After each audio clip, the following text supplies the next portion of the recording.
দেশ জুড়ে পালিত হয়েছে স্বাধীনতা দিবস, আর এই স্বাধীনতা দিবসে আলোর মালা সেই ছবি আপনাদের জন্য। রঙিন আলোয় সেজে উঠল Victoria Memorial, Howrah bridge. Howrah ব্রিজের ছবিটা এখন আপনাদের সামনে। এ ছবি সত্যিই গোটা বছর দেখা যায় না। স্বাধীনতা দিবস এবং আমরা 26শে জানুয়ারি এই ছবি দেখি। রঙিন আলোয় সেজে ওঠে হাওড়া ব্রিজ, আর এবার ভিক্টোরিয়া মেমোরিয়ালের ছবিটা আপনাদের সামনে। অপরূপ এক ছবি হাওড়া ব্রিজ, ভিক্টোরিয়া মেমোরিয়াল, যেখানে দেশ জুড়ে আমরা দেখেছি স্বাধীনতা দিবস পালন হয়েছে 15ই আগস্ট। দেশবাসী উদযাপন করেছেন আজকের এই দিনটিকে, এবং এই দিনটি আরও রাঙিয়ে উঠেছে যখন রাত্রিবেলা এভাবে রঙিন ছবি ধরা পড়েছে তিলোত্তমায়।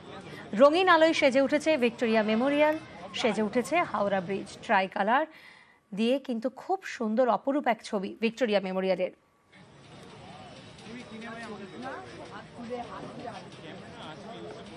পাশাপাশি 42 টাওয়ারের ছবিটা আপনাদের সামনে।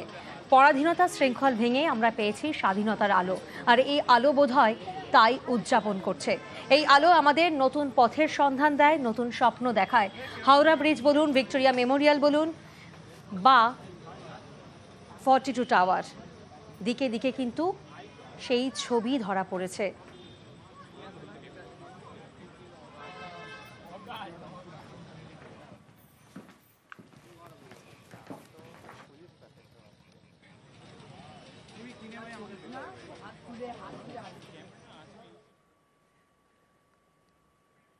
পূর্ব বর্ধমানের সরকারি স্কুল, এই স্কুল রবিবার খোলা, সোমবার বন্ধ। কেন জানেন? এর পেছনে রয়েছে ব্রিটিশদের বিরুদ্ধে লড়াইয়ের ইতিহাস, আর স্বাধীনতা সংগ্রামে যে মন্ত্র রক্ত গরম করত সেই বন্দে মাতরমের ইতিহাসের কাহিনী লেখা লালগোলার রাজকালীবাড়িতে। দেখুন।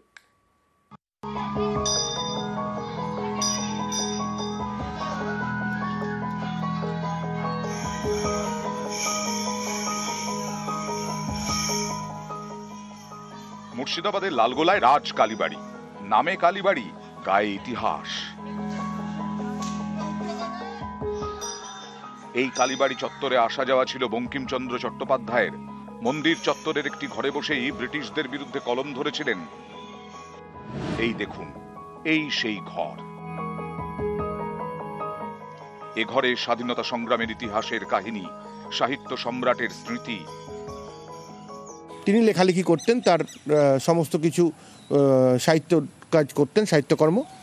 আর সামনেই ছিল, ঠিক তার সামনেই ছিল মায়ের মূর্তি। মায়ের মূর্তিটি অদ্ভুত, শেকল দিয়ে বাঁধা, হাত দুটি এইভাবে করবদ্ধ। এই মূর্তিকে তিনি ভারত মাতা বা বঙ্গমাতার সঙ্গে তুলনা করেছিলেন, এবং এখানে বসে, এখানে দাঁড়িয়ে থেকে, এই মায়ের মূর্তির পদতলে থেকে তিনি বন্দে মাতরমের প্রথম দুটো স্তবক রচনা করেছিলেন। রবিবার, সানডে মানেই হলিডে, গল্প, আড্ডা, খাওয়া দাওয়া, কলেজ ছুটি, স্কুল ছুটি।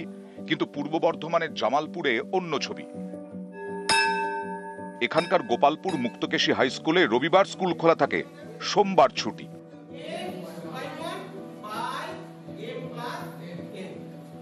জামালপুরের এই স্কুল তৈরি হয় 100 বছরেরও আগে, 1922-এ। তখন ভারত পরাধীন, ব্রিটিশ শাসন। ব্রিটিশরাই রবিবার ছুটি চালু করে।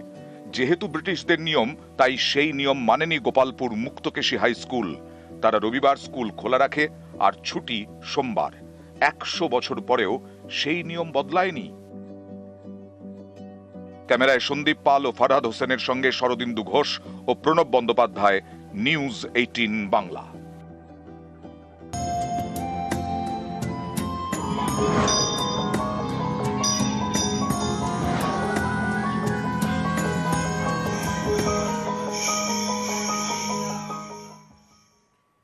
আর নিউজরুম লাইভ শেষ করব জম্মুর কিস্তওয়ারের ছবি দিয়ে, যেখানে মেঘভাঙা বৃষ্টিতে অন্তত 60 জনের মৃত্যু হয়েছে। কিস্তওয়ারের চষিতে এলাকা, সেখানে মেঘভাঙা বৃষ্টি, প্রশাসনের উদ্ধার কাজ জারি রয়েছে। यहाँ मेरे साथ कुछ लोग हैं, इनसे बात करें। आप बताइए इस एरिया के बारे में, और ये क्या पत्थर पहाड़ से आ गए, इतने बड़े बड़े पत्थर? हाँ, ये पत्थर बिल्कुल जो क्लाउड ब्रस्ट हुए हैं, उसी पानी की वजह से आए हैं सारे। यहाँ पे मंदिर होता था, काली माता जी का मंदिर होता था, साथ में नागदेव जी का मंदिर होता था, और एक और मंदिर था, 3 मंदिर थे। और ये यहाँ पे लंगर लगता था। लंगर में कम से कम उस वक्त भी रोटी कुछ खा रहे होंगे 100-115 यात्री थे यहाँ पे। हाँ जी, यात्री है। तो अभी क्या हम ये कह सकते हैं डेथ टोल अभी बढ़ सकता है? बहुत ज्यादा बढ़ सकता है। तो अभी आप क्या कुछ यहाँ पे देख पा रहे हैं, क्योंकि आप कल से यहाँ उधमपुर पे से स्पेशल आए थे इधर के लिए, हमारे रिलेटिव हैं इधर। जी। ये प्लेन मैदान होता था, इधर जागरण हुआ था अभी पिछले 2 महीने पहले, यात्रा का हजूम इधर जो मेन स्टॉप है इधर होता था।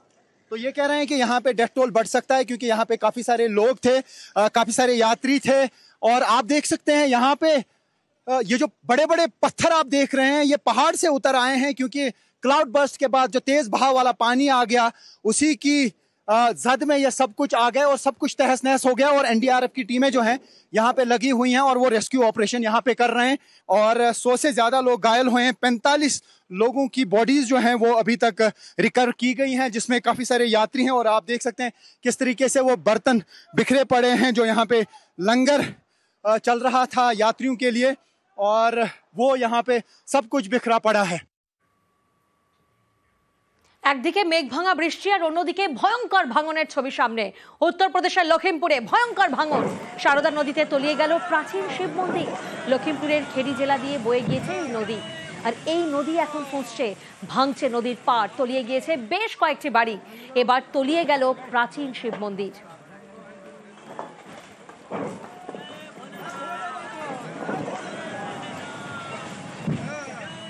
কলকাতা মেট্রো সুড়ঙ্গ থেকে যুবকের দেহ উদ্ধার বৃহস্পতিবার রাতে। পার্ক স্ট্রিট এবং স্প্ল্যানেড স্টেশনের ঠিক মাঝের টানেল থেকে দেহ উদ্ধার করে আরপিএফ। কিভাবে সকলের নজর এড়িয়ে টানেলে ঢুকে পড়লেন যুবক? আরপিএফই বা কি করছিল? মেট্রোর নিরাপত্তা ঘিরে ফের উঠছে নানা প্রশ্ন।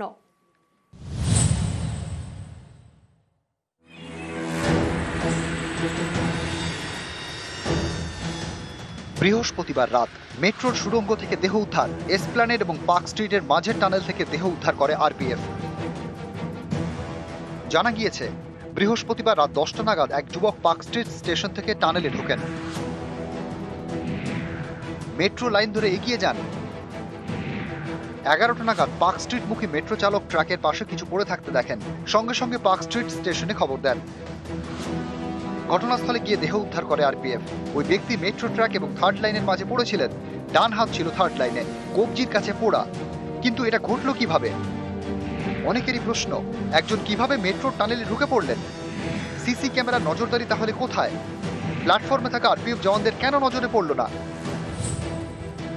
ফের প্রশ্নে মেট্রো নিরাপত্তা।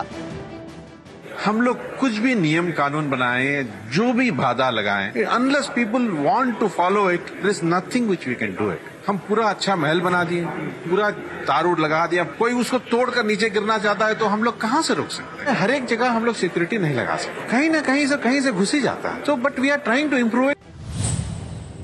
মেট্রো রেলের দুদিকে যে প্ল্যাটফর্ম আছে দুদিকে একটা ব্যারিকেড আছে, ওখানে একটা ফেন্সিং করা আছে এবং ওখানে আরপিএফ থাকে।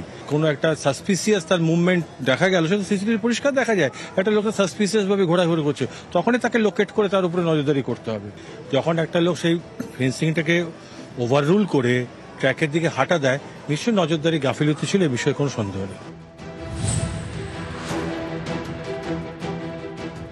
যে সময় ঘটনাটি ঘটেছে, অর্থাৎ ওই ব্যক্তি যেটা জানা যাচ্ছে 10টা 5 নাগাদ তিনি পার্ক স্ট্রিট মেট্রো স্টেশন থেকে সুড়ঙ্গের দিকে, এসপ্ল্যানেডের দিকে তিনি দৌড় শুরু করেন।